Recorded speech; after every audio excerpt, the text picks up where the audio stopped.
Subscribe करो Punjabi TV bell भी नप दो। Hello ji, my name is Ranveer Singh and she is Dilpreet Kaur. ਸਤਿ ਸ਼੍ਰੀ ਅਕਾਲ। ਸੋ ਗਾਇਜ਼, ਅੱਜ ਦੀ ਇੱਕ ਵੀਡੀਓ ਹੈ ਜਿਹੜੀ ਉਹ ਵੀ ਅਰਤੁਗਲ ਤੇ ਦੇਖਣੀ ਹੈ, ਕਿਉਂਕਿ ਅਰਤੁਗਲ ਦੀਆਂ ਜਿਹੜੀਆਂ ਕਾਫੀ ਸਾਰੀਆਂ ਵੀਡੀਓਜ਼ ਟ੍ਰੈਂਡਿੰਗ ਵਿੱਚ ਆ ਰਹੀਆਂ, ਬੜੀ ਇਨਫੋਰਮੇਟਿਵ ਆ, ਬਹੁਤ ਕੁਝ ਉਹਦੇ ਨਾਲ ਮਤਲਬ ਰਿਲੇਟਡ ਜਿਹੜਾ ਆਪਾਂ ਨੂੰ ਜਾਣਨ ਨੂੰ ਮਿਲ ਰਿਹਾ ਅੱਜ ਕੱਲ੍ਹ, ਹੈ ਨਾ। ਸੋ ਇਸਲਾਮਿਕ ਹਿਸਟਰੀ ਦੇ ਬੇਸ ਇਹ ਇੱਕ ਸੀਰੀਜ਼ ਹੈ ਜੋ ਕਿ ਨੈਟਫਲਿਕਸ 'ਤੇ ਅਵੇਲੇਬਲ ਹੈ ਪਿਛਲੇ ਕਾਫੀ ਸਾਲਾਂ ਤੋਂ, ਤੇ ਬਟ ਹੁਣ ਇਹਨੂੰ ਪਾਕਿਸਤਾਨ ਨੇ ਉਰਦੂ ਵਿੱਚ ਡੱਬ ਕਰਕੇ ਆਪਣੇ ਨੈਸ਼ਨਲ ਟੈਲੀਵਿਜ਼ਨ 'ਤੇ ਜਿਹੜਾ ਪਲੇ ਕੀਤਾ ਸੀ ਡਿਊਰਿੰਗ ਦਾ ਲਾਕਡਾਊਨ। ਜਿਨ੍ਹਾਂ ਨੂੰ ਨਹੀਂ ਪਤਾ ਮੈਂ ਉਹਨਾਂ ਨੂੰ ਇਹ ਗੱਲਾਂ ਦੱਸੀਆਂ, ठीक है जी। अर्तुगरुल गाजी सीरियल के बारे में सुना है तो इस वीडियो को जरूर लाइक कीजिए। दोस्तों, आजकल पूरी दुनिया में तुर्की का एक सीरियल बड़ी तेजी के साथ मकबूल हो रहा है, जिसे कि रजब तैयब अर्दगान ने तैयार करवाया है, और ये सीरियल अर्तुगरुल गाजी का है। काफी मतलब देखते लोग, कहानी पर बनाया गया है। तो कौन था अर्तुगरुल गाजी और सऊदी अरब, अमेरिका, इसराइल इस सीरियल से क्यों डर रहे हैं और इस पर उन्होंने क्यों बैन लगाया है, इस वीडियो में हम आपको बताएंगे। इसे आखिर तक जरूर देखिए। दरअसल बात 13वीं सदी की है, जब सलमान शाह के बेटे अर्तुगरुल गाजी, जो कि काई कबीले से ताल्लुक रखते थे, इस कबीले में 400 से 500 खानदान शामिल थे। अर्तुगरुल गाजी एक बेहतरीन जंगजू थे जिसने कई इलाके फतेह किए और इन पर राज किया। इसके बाद इनके बेटे, जिनका नाम उस्मान था, वो बहुत आदिल और पक्के मुसलमान थे। उस्मान ने खिलाफत उस्मानिया कायम की। खिलाफत उस्मानिया अर्तुगरुल गाजी के सपने की ताबीर थी। अर्तुगरुल ने ख्वाब में देखा था कि 4 पहाड़ और 4 दरिया उनके कब्जे में है। ये चारों दरिया उनकी सल्तनत में आए। दजला, फरात, नील और तेंदुक, ये 4 दरिया थे, और 4 पहाड़ में कोहे तूर, कोहे काफ, कोहे अतलस और कोहे बिलकाफ, ये तमाम उनकी सल्तनत में आए। 625 साल इन्होंने हुकूमत की। इसके बाद 625 साल। अर्तुगरुल के छोटे बेटे उस्मान ने अर्तुगरुल गाजी के इंतकाल के बाद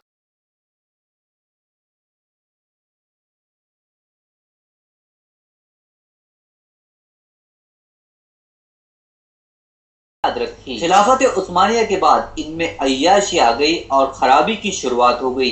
इस वक्त खाना काबा और मदीना मुनव्वरा का कंट्रोल भी इन्हीं के पास था, और तकरीबन 40 ममालिक पर खिलाफत उस्मानिया का कंट्रोल था। लेकिन इसके बाद ये कमजोर पड़ गए। उस वक्त इनका सुल्तान वहीदुद्दीन था, जिसे जलावतन होना पड़ा था। पहली जंग अजीम में दुनिया 2 हिस्सों में तकसीम हो गई थी।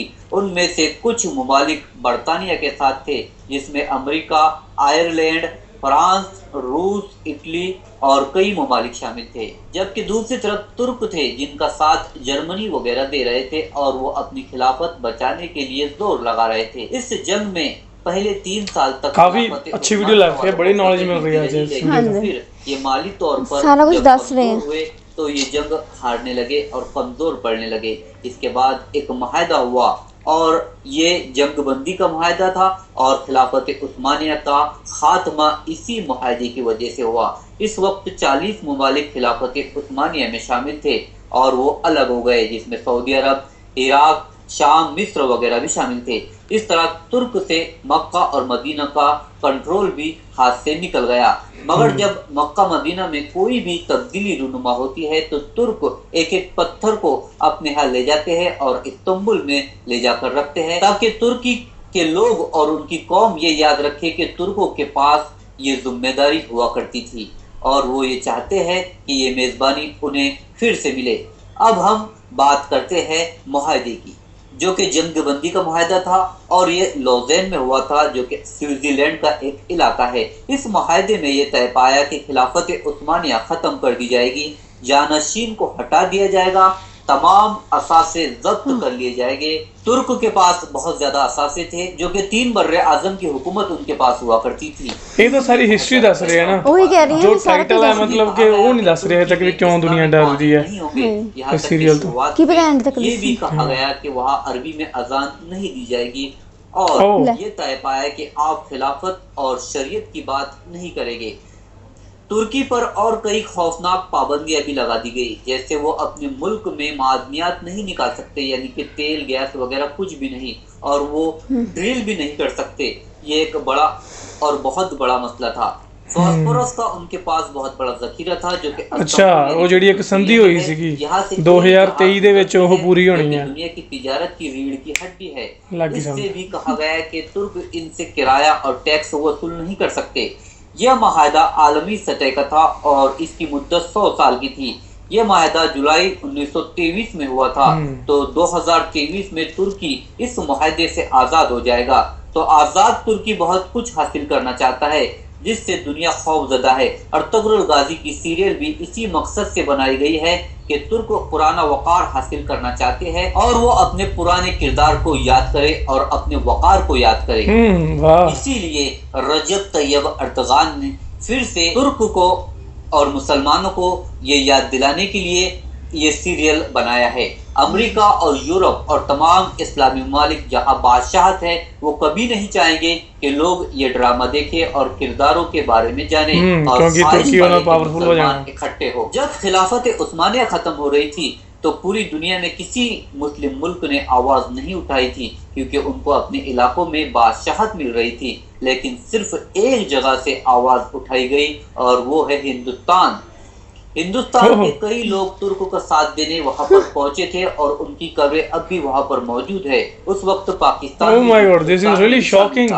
यही वजह है कि हिंदुस्तान और पाकिस्तान से तुर्क ज्यादा प्यार करते हैं। अब 100 साल खत्म होने के बाद तुर्की अपना हक मांगने की कोशिश करेंगे और इसकी तैयारी भी वो शुरू कर चुके हैं। इससे अमेरिका, इसराइल और सऊदी अरब भी खौफजदा है। इसी बीच अब आलमी वबा भी आ चुकी है जिससे दुनिया में बहुत सी तब्दीलियां रूनुमा हो सकती है। तो दोस्तों खिलाफत उस्मानिया ਸੋ ਬੇਸਿਕਲੀ ਜਿਹੜਾ ਮੇਨ ਗੱਲ ਤਾਂ ਇਹੀ ਨਿਕਲਦੀ ਹੈ ਕਿ ਹੁਣ ਜਦੋਂ ਤੁਰਕ ਨੇ ਆਜ਼ਾਦ ਹੋ ਜਾਣਾ ਕਿਉਂਕਿ ਉਹ ਆਪਣੀ ਮਰਜ਼ੀ ਨਾਲ ਮਤਲਬ ਕਿ ਆਪਣੇ ਦੇਸ਼ ਨੂੰ ਚਲਾ ਸਕਦੇ ਆ। ਜਿਵੇਂ ਇਹਨਾਂ ਨੇ ਕਿਹਾ ਕਿ ਉਹ ਕੱਚਾ ਤੇਲ ਨਹੀਂ ਕੱਢ ਸਕਦੇ, ਕੋਈ ਡਰਿਲ ਨਹੀਂ ਕਰ ਸਕਦੇ, ਮਤਲਬ ਜੋ ਵੀ ਉਹਨਾਂ ਦੇ ਕੋਲ ਤੁਰਕ ਦੇ ਵਿੱਚ ਉਹਨਾਂ ਕੋਲ ਜੋ ਕੁਦਰਤੀ ਖਜ਼ਾਨੇ ਆ ਉਹਨਾਂ ਨੂੰ ਉਹ ਯੂਜ਼ ਹੀ ਨਹੀਂ ਕਰ ਸਕਦੇ ਸੀ, ਠੀਕ ਹੈ, 100 ਸਾਲਾਂ ਦੀ ਸੰਧੀ ਕਰਕੇ। ਪਰ ਜਿਹੜੀ ਇਹ ਸੰਧੀ ਆ ਹੁਣ 2023 ਦੇ ਵਿੱਚ ਖਤਮ ਹੋ ਰਹੀ ਹੈ। ਉਸ ਤੋਂ ਬਾਅਦ ਹੁਣ ਮਤਲਬ ਕਿ ਸਾਰਾ ਕੁਝ ਚੇਂਜ ਹੋਣ ਵਾਲਾ, ਰਿਵੈਲੂਏਸ਼ਨ ਹੋਣ ਵਾਲਾ ਇੱਕ ਤਰ੍ਹਾਂ ਦਾ। ਐਂਡ ਲਾਸਟ 'ਤੇ ਬੜੀ ਇੱਕ ਸ਼ੌਕਿੰਗ ਨਿਊਜ਼ ਲੱਗੀ ਕਿ ਇੰਡੀਆ ਨੇ ਸਾਥ ਦਿੱਤਾ ਤੁਰਕਾਂ ਦਾ। ਸੋ ਇਹਨਾਂ ਨੂੰ ਹੁਣ ਡਰ ਹੈਗਾ ਨਾ ਵੀ ਜਿਹੜਾ 23 ਨੂੰ ਖਤਮ ਹੋ ਜਾਣਾ ਸਾਰਾ ਕੁਝ, ਫਿਰ ਮਤਲਬ ਆ ਨਾ ਜਾਵੇ ਦੁਆਰ ਤੋਂ, ਮਤਲਬ ਪਾਵਰਫੁਲ ਨਾ ਹੋ ਜਾਣ ਹਾਂ ਤੁਰਕੀ ਵਾਲੇ ਲੋਕ।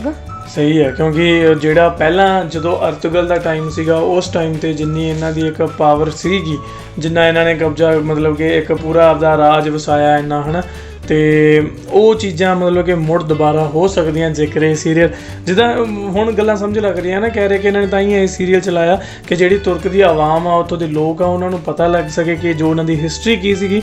ਅਤੇ 2023 ਦੇ ਵਿੱਚ ਜਦੋਂ ਹੁਣ ਉਹ ਖਤਮ ਹੋ ਜਾਣਾ 3 ਸਾਲਾਂ ਬਾਅਦ, ਅਤੇ ਉਦੋਂ ਤੱਕ ਉਹ ਆਪਣੇ ਆਪ ਨੂੰ ਪ੍ਰੀਪੇਅਰ ਕਰ ਲੈਣ ਕਿ ਦੁਬਾਰਾ ਤੋਂ ਉੱਦਾਂ ਦਾ ਜਿਹੜਾ ਰਾਜ ਉਹ ਸਥਾਪਿਤ ਕਰ ਸਕਣ, ਹੈ ਨਾ। ਸ਼ਾਇਦ ਹੋਰ ਹੁਣ ਵੀ ਫਿਰ ਇੰਡੀਆ ਵਾਲੇ ਸਾਥ ਦੇ ਦੇਣ, ਮੇ ਬੀ ਹੋ ਸਕਦਾ, ਹੈ ਨਾ, ਕਿਉਂਕਿ ਪਹਿਲਾਂ ਵੀ ਤੁਰਕ ਦਾ ਜੋ ਇੰਡੀਆ ਨੇ ਸਾਥ ਦਿੱਤਾ, ਜਿਹੜੀ ਕਿ ਸਾਨੂੰ ਸ਼ੌਕਿੰਗ ਨਿਊਜ਼ ਲੱਗੀ, ਅਤੇ ਹੋ ਸਕਦਾ ਹੁਣ ਵੀ ਇਹ ਚੀਜ਼ ਪੋਸੀਬਲ ਹੋ ਸਕਦੀ ਹੈ। ਐਨੀਵੇਜ਼ ਗਾਈਜ਼, ਸੋ ਇਹ ਸੀ ਅੱਜ ਦੀ ਵੀਡੀਓ। ਹੋਪ ਸੋ ਤੁਹਾਨੂੰ ਕੁਛ ਇੰਟਰਸਟਿੰਗ ਦੇਖਣ ਨੂੰ ਮਿਲਿਆ ਹੋਣਾ, ਕੁਝ ਸਾਨੂੰ ਤਾਂ ਵੀ ਬਹੁਤ ਇੰਟਰਸਟਿੰਗ ਲੱਗੀ ਬਿਕੋਜ਼ ਬੜੀਆਂ ਚੀਜ਼ਾਂ ਨਵੀਆਂ ਸੀਗੀਆਂ ਸਾਡੇ ਦੇ ਲਈ, ਹੈ ਨਾ, ਕਿਉਂਕਿ ਇਹ ਚੀਜ਼ਾਂ ਸਾਨੂੰ ਨਹੀਂ ਪਤਾ। ਇੱਕ ਤਾਂ ਕਮਿਊਨਿਟੀ ਚੇਂਜ ਹੋਣ ਕਰਕੇ ਵੀ ਸਿੱਖ ਕਮਿਊਨਿਟੀ ਨੂੰ ਮੁਸਲਿਮ ਕਮਿਊਨਿਟੀ ਬਾਰੇ ਨਹੀਂ ਇੰਨੀ ਨੌਲੇਜ, ਬਟ ਅੱਜ ਆਪਾਂ ਜਿਹੜੀ ਇਹ ਚੀਜ਼ ਦੇਖੀ ਆ, ਆਪਾਂ ਨੂੰ ਥੋੜ੍ਹਾ ਬਹੁਤ ਤੁਰਕ ਦੇ ਬਾਰੇ ਵੀ ਪਤਾ ਲੱਗਿਆ। ਐਂਡ ਆਉਣ ਵਾਲੀਆਂ ਜਿਹੜੀਆਂ ਗੱਲਾਂ ਹੈਗੀਆਂ ਉਹਨਾਂ ਬਾਰੇ ਵੀ ਥੋੜ੍ਹੀ ਜਿਹੀ ਆਪਾਂ ਅਜ਼ੰਪਸ਼ਨਸ ਕਰ ਸਕਦੇ ਹਾਂ ਕਿ ਕੀ ਹੋ ਸਕਦਾ ਅੱਗੇ। ਦੇਖਦੇ ਹਾਂ, ਲੈਟਸ ਸੀ ਕੀ ਹੋਏਗਾ 2023 ਦੇ ਵਿੱਚ। ਅਤੇ ਬਾਕੀ ਤੁਸੀਂ ਕਮੈਂਟ ਕਰਕੇ ਸਾਨੂੰ ਦੱਸ ਸਕਦੇ ਹੋ ਨੀਚੇ ਕੋਈ ਵੀ ਗੱਲਬਾਤ, ਅਤੇ ਅਸੀਂ ਮਿਲਾਂਗੇ ਤੁਹਾਨੂੰ ਕਿਸੇ ਹੋਰ ਵੀਡੀਓ ਦੇ ਵਿੱਚ। ਤਦ ਤੱਕ ਲਈ ਸਾਨੂੰ ਦਿਓ ਇਜਾਜ਼ਤ। ਸਤਿ ਸ਼੍ਰੀ ਅਕਾਲ, ਅਤੇ ਚੱਕੀ ਰੱਖੋ ਇੱਦਾਂ ਹੀ ਸਾਹਮਣੇ।